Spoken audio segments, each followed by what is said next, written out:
Hi, I'm Sarah McGinnity with Kansas City Mom Collective, and we are here at Sweet Tooth Pediatric Dentistry and Orthodontics, and we're here to talk to Dr. Wayne Dobbins about tongue and lip ties. And we have a personal story that I thought I would, share, and then we can talk about, what moms experience and how you're handling this procedure and kiddos. Caroline here she's 10 months, but she was our 4th child, and it was just like 2 weeks, I think, in the hospital we struggled with nursing, and I nursed all my babies, so that was, interesting and a new experience for us, but then it just kept getting worse. And I was in pain and bleeding, and she didn't seem to be getting what she needed to get, and so we went to our pediatrician and didn't see a lot of, issues with it because she was gaining weight and she was getting the proper, nutrition, it felt like, so there wasn't really a problem. And we went to lactation consultants at our hospital, and kind of same thing, she was gaining the weight and she's getting the milk, but I was miserable, and had resorted to pumping completely instead of nursing, which isn't just how my experience was with my other kids. And it was my midwife at my I think my 2-week follow-up who said, if you've had 4 kids and you nurse 3 well, and this is a problem, it's not you, it's the baby. And so that's when we called you. And so can you talk a little bit about, you've examined her, and can you talk about just what a lip and tongue tie looks like, Sure. What exactly is happening? Of course, yes. I remember your story well. Yes. The tears. Yes, but it's not uncommon. You're right. Right? So the way it looks, I would even take it a step before that. Most of the time, I think moms have this intuition of knowing something's not right. Yeah. Like you said, gaining weight or doesn't feel right, something's not right, and going from one provider to another, and people are just kind of, you might feel like you're not being heard. Right. I'm saying it, you're saying everything's fine, but something's not right, I know something's off. Right. And I would say the majority of kids, babies, there is a lip and tongue tie. But most of the time, we don't need to do anything about it. Okay. Because it's not affecting anything. But there are times that we do need to do something about it, and it's appropriate and something that we should do something about to improve how the feeding process is going, both for the baby but also for mom. And you mentioned something interesting. You talked about I was pumping, and then I was bottle, and then going. It's exhausting. So, It is. It's not only how is baby doing, but I always turn to mom and say, how are you doing? Mm-hmm. How are you sleeping? Mm-hmm. How are things going for you? And it's like, I'm only napping. I've been napping for weeks. I've been napping for months. Yes. And so typically what you'll see, getting back to the C part, it looks, I call it like a little shark fin. Mm-hmm. When you pull that lip up and you stretch it out, you'll see that there's a little shark fin from the lip all the way down to where the teeth would be if there were teeth. Right. And same thing with the tongue. If you get up under the tongue and you flip that tongue up, you see a thin, sometimes thick, but thin shark fin. And sometimes it's a posterior tie where you can feel it. And it's what we call TOTs, or tethered oral tissues. Okay. And it's really, really thick, and it's all connected. And it prevents the tongue from being able to rest high and posture up in the top of the palate. It prevents the tongue from being able to reach out and form a good latch. And it prevents the lip from being able to stretch out and get a good latch as well. And that's why you have that pain, that bleeding, those things that, Right. and a lot of the time it's accompanied with poor weight gain. Mm-hmm. A lot of the time it's accompanied with that pain. It's accompanied with these things, these colic symptoms, clicking, air, reflux, all of these symptoms that go along with it. Yeah. Because it's all connected. I think it's really interesting when you talk about, the mom and addressing the mom, because I do think that focus on many different fronts is always on the baby. And is the baby gaining weight? How much is the baby sleeping? Is the baby doing this? But really, she was persevering and getting what she needed and gaining the weight. But it wasn't until, someone asked me how I was doing that it was like something's wrong here. Mm-hmm. And I think moms, like you said, need to listen to that and keep, persevering. If nursing is something they want to do and it's not working, maybe it is the baby, maybe it's not mom. Right. moms know. Right. I trust mom's intuition, and Yeah. moms should trust their intuition, whether it's the first baby or the fourth baby.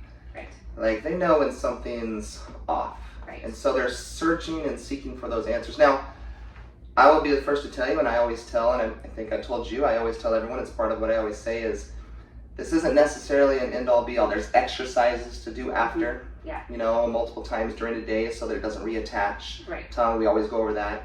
But you're looking for an answer. You're trying to check boxes. Right. How can I improve this quality of life? Right. Not only for baby, but for me. Right.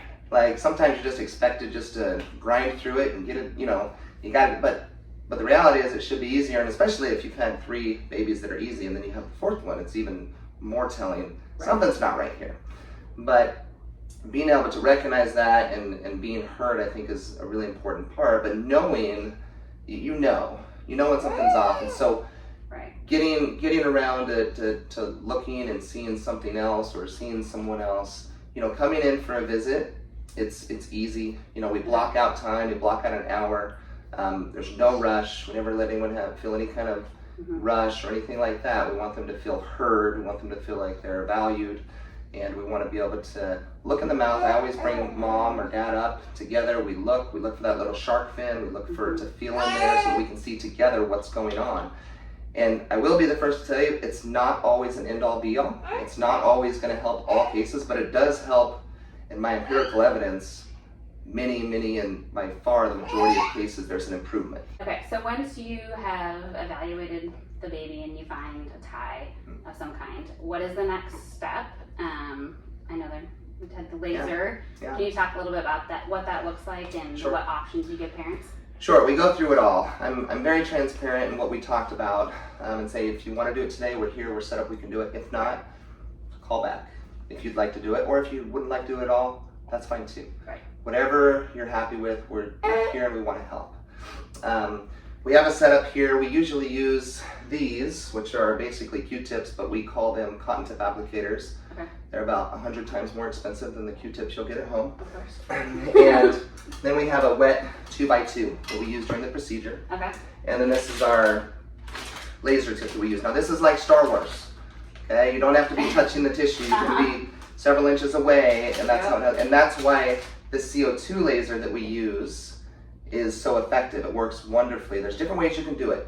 Okay. Scissors, with sugar wire, with sugar water. Uh-huh. There is different lasers which are just hot glass basically, and we use that in dentistry a lot, aesthetics, things like that. This is an actual Star Wars piece of machinery here. So it's called a CO2 laser. Okay. Very effective. The healing is much better. The procedure is much faster. It coagulates the blood. It does a wonderful job. Okay. It does a wonderful job. So this is what we'll use. When there's a tie on top, it takes maybe anywhere from 20 to 45 seconds depending on the severity and how thick. Okay. The tongue sometimes can take a little bit longer Okay. because if baby isn't happy, and baby probably won't be happy, Right. we just have to be careful that we're staying where we want to stay under the tongue. So that sometimes can take a little bit longer because we're letting baby express how they feel, and then we go in for a few seconds at a time. Okay. So that the tongue can take a little bit longer sometimes, but overall less than 5 minutes. Mom or dad do not have to stay in the room if they don't want to. Sometimes it's a distraction for me, and sometimes it's a distraction for mom or dad, but they're welcome to stay in the room if they'd like to, absolutely. Okay. And full transparency, I was in the waiting room. Yes. But I called my husband and he came. Yes. These things are his job. That's right. But he stood here and was with her and said it really was like Star Wars. And Yes. It's very nice. Amazing. I mean, Yes. yeah, hard to watch your child going through it. It is hard. It's hard. And so you swaddle We the swaddle. babies. Yep, and then we'll swaddle baby, and at that time we'll go over the exercises. Okay. And it's pretty simple, back and forth, like a wave motion. We go through all the detail of that. But pretty simple. It doesn't take too long during the day. You want to do it multiple times during the day, 4 to 6 times a day. Takes about 30 seconds each time. Don't need to wake baby up in the middle of the night. Right. But do it before going to bed, waking up in the morning, throughout the day. Yes. After the procedure, that's pretty much it. That's pretty much it. You grab baby and we give time to either feed or comfort baby, that sort of thing. And they're not under anesthesia or anything. No, we don't put them under anesthesia. It's such a fast procedure. Baby's so little. many times what we'll do is we don't use any kind of anesthetic. We don't use Right. topical anesthetic. We don't use any local lidocaine, anything like that. Once baby is 10 months old, then we do use it. Okay. The nerve endings are not fully developed early on for Okay. babies. And so will they feel it? They feel it a little bit, but it's not like you or I if we try to do it without anesthetic. Mhm. And so 10 months is the age that it's safe and appropriate to use anesthetic. Before that, we don't introduce it because it's not necessary, it's not safe to introduce anesthetic before 10 months. So I have had patients who baby's 7, 8 months old, and I usually recommend, hey, if we're meeting all the milestones, baby's growing, we're feeding, let's just wait 2 more months. Let's wait 2 or 3 more Okay. months because then we can do anesthetic. It'll probably be a better experience for baby Mhm. rather than doing it now. But if we're talking days old or weeks old, Yeah. and there's issues, Mhm. some of these issues that we talked about, the symptoms go Mhm. along with lip and tongue ties, then we want to do it. Okay. And do you see it in older kids, like Sure. toddlers? Or Sure, bigger sure. kids? Especially in orthodontics for a tongue Okay. tie or for a lip tie. You ever seen kids that have a big space between their teeth? Mhm. Those permanent teeth come in, those front two, and they got a big space, and there's usually a big tie associated. Well, those tethered oral tissues go all the way down to the bone, under the gums, and that's playing a part of keeping these teeth pushed out. Okay. And so orthodontically, we'll move those teeth together. After those teeth are moved together, then we do the lip tie. We'll do that lip tie at that time, let those tissues grow back, Okay. and then those teeth are more stable in that new position. Okay. So we move that. And what about speech problems? Do you see Yes, ties associated yes. with that? The tongue is more associated with speech Okay. than the lip. Okay. And so that research has been done. And so it's around 51% of kids that have speech problems that also have a tongue tie after getting a release will have improved results in speech. So it's not everyone that will improve, Mhm. but there is a good chance that that you'll have some improvement. And so again, it's just the stress of a parent Yeah. searching for Yeah. trying to check a box. And so if we can provide some relief, or at least a good chance of providing Mhm. some relief, we're happy to assist and be a part. And can you talk about maybe the risks, going back to more of the baby surgeries, the risks that are associated, and then like success rates? Sure. There's risks with everything. And Sure. so, we have an informed consent that talks about it. There's the main risks are bleeding, Mhm. which this does a wonderful job with because it stops the bleeding at the same time that it's actually doing the lasering. Some of the other ways that you can do it have a higher risk of that. Mhm. I've never had an incident where we've had bleeding that's prolonged. We send home with some cotton if you need to put a little pressure, but we've never had any issues. I've done hundreds and thousands of these Mhm. here at Sweet Tooth. That's probably the main risk. Okay. Under the tongue, there are salivary glands and things like that to stay away from. You want to make sure you're not going into the muscle. These are all things that we're trained on and gone over courses and having additional training every Okay. year. But after doing them for a really long time and doing many of them, you know where you are in the mouth and you're patient with it. Right. And so that's why when the baby's bobbing up and down, you want to be careful under the tongue because there's things under there you want to stay away from. So you do want to find someone that is familiar with that anatomy. And not all dentists do this. No. Right? Okay. I'm pretty much the only one in Kansas City that I know Okay. of. Dr. Prater, Okay. who's with Sweet Tooth, Okay. and myself. Okay. There are some ENTs that I know do the procedure. My understanding also is that they all like to sedate the baby under anesthesia, where we're the only ones that will do it with the light scalpel laser, which is the CO2 That's laser. amazing. Yes. Yes. And I'd say our experience was, amazing. And Okay. you told me like maybe it will work, maybe you'll have some improvement, but literally within 48 hours we were nursing without Yes. pain, and It's amazing. Yes. I'm still nursing at 10 months and great. haven't had to pump again, and it's been amazing. So Yes. for us it was life changing for that Mhm. season of our life. Yes. And I would say most the results that we see are this. Okay. I can't guarantee it Sure. because there has been some that it just didn't work. But I will also say that in the few, and I do mean few, that there hasn't been an improvement, there's also been reattachment Okay. on the tongue and the lip. And the exercises are what you do to Yes, that. that's the main thing. Whenever, Which my husband was religious about. well, good. We're not doing this again. Well, it's a lot to put baby through, and it's a lot Yeah. to put you through. Yes. You don't want to have to do it again. But Right. the few times, and I mean just a few times that Yeah. I've seen it come back and there hasn't been an improvement, we look in there, full reattachment. And so the exercises are key. I get the easy part. Right. I get to do the release with this awesome machine and get to see baby. I love it. Yeah. The hard part is the homework for the next 2 weeks. Yes. With the exercise, it's tough. Baby's not happy. It's Yeah. hard. And there's It's a lot hard. going on. So There's a lot going on. You've it's got, just one more thing. yes, but- other kids, other things to worry Yeah. about, life. Right. Yes. Okay. And then can you talk a little bit about, I know this procedures seem to be done more often, and there has been some, disagreement in different medical communities about if it's necessary. Yes. Can you talk a little bit about that? And, Yeah, sure. Yeah, and it really depends on which side of the fence you're on. I would say I'm on top of the fence, Okay. looking down on both sides. I tend to be really conservative with whether it's orthodontics, whether it's pediatric dentistry, sedation, whether it's this. Mhm. I really say, here's what we see. Okay. I provide the research. I provide, here's our odds of this working. Here's our odds of this not working. Here's the exercise we need to do. And I look at it and say, we're checking a box. Mhm. And here's what I've seen. I've seen it work, but I've also seen it not work. And when I haven't seen it work, here's the instances I haven't seen it work in. And so, I lost my train of thought. I'm sorry. Let's see. You want to start all over? No, just that last question. Oh, I know that. I mean, okay. Let's see. Okay, so I know this procedure has been done, more often it feels like, and there's been some kind of disagreement in the different medical communities and perspectives on if it's necessary.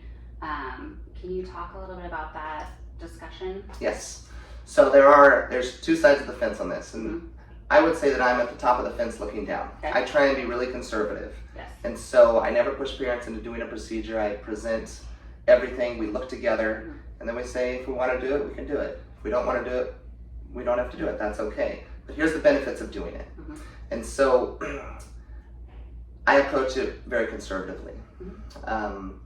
I don't get too involved with the side that believes in it wholeheartedly, Right. and I don't get too involved with the side that disagrees with it wholeheartedly. I look at it and I look at the evidence-based research. I pull out the facts. I look at the research, see how good of evidence it actually is.